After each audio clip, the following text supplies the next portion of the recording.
Papuri ang nakuha ng mga Gilas players natin mula kay Coach Tim. Tinatakbo ng ensayo, mas maganda pa kaysa sa inaasahan. Jeremy Lin out sa lineup ng Chinese Taipei. Gilas kontra Hong Kong magkakatambakan. Maganda ang naging tugon ni Coach Tim Cone tungkol sa nangyayari sa kanilang ensayo at nasabi niya na gustong-gusto niya ang ipinapakita ng mga Gilas players natin at mas maganda pa ito sa inaasahan niya dahil napaka-responsive ng mga batang players na sina Kai, Dwight, Tamayo, Kiambao, Calvin at iba pa. Nabanggit rin ni Coach Tim Cone na malaking tulong ang naibibigay ni LA Tenorio sa Gilas team dahil siya ang nagme-mentor sa mga batang players natin. Alam na alam ni LA ang sistema ng team at kanya naman itong ibinabahagi sa mga batang players ng Gilas team. He's helping us both as a player and as a coach. You know, he's mentoring the players and modeling the players.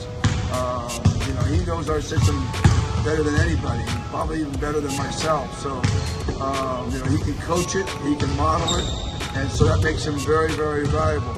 The only thing is we're only going to get him for a couple of days, so we're trying to use and abuse him right now for these next 2 days so we can get the most out of him, and then he's going to go back to Singapore for a checkup.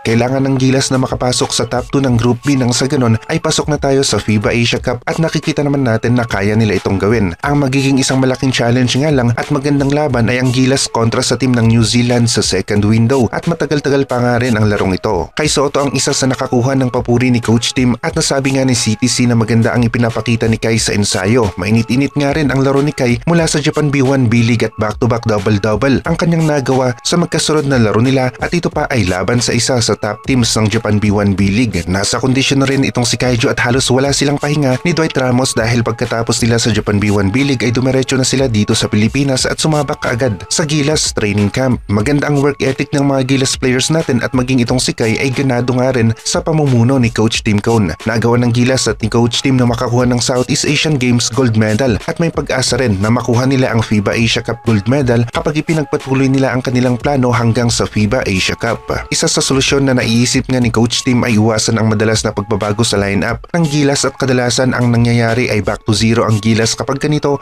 ang tinatakbo ng Gilas team. Ngayon, na gusto ni Coach Tim na magkaroon ng solid team na magtatagal ng 4 na taon ay mas malaki ang tsansa nila na makakuha ng medalya dito sa Asia. Hindi nga rin maglalaro si Jeremy Lin sa team ng Chinese Taipei at talagang lalaban sana ang team na ito kung local si Jeremy Lin kasama ang kanilang naturalized player pero sa kasamaang palad ay makakapaglaro lamang si Lin para sa Taipei bilang isang naturalized player. William Artino nga rin ang isa sa player ng Chinese Taipei na papalag ang laro kontra sa bigs natin na sina Kai at Fajardo pero nag-iisa lamang ito at walang kapalitan kaya naman madidihado pa rin ang Chinese Taipei kontra Gilas. Maging ang bench at local players ng Gilas ay mas magaling kontra sa team ng Chinese Taipei kaya naman angat na angat ang Gilas team sa match-up na ito. Pagdating naman sa team ng Hong Kong ay magkakatambakan pabor sa Gilas dahil sobrang laki ng agwat sa height at wala rin talagang laro ang Hong Kong na pwedeng tumapat sa laro at players ng Gilas team.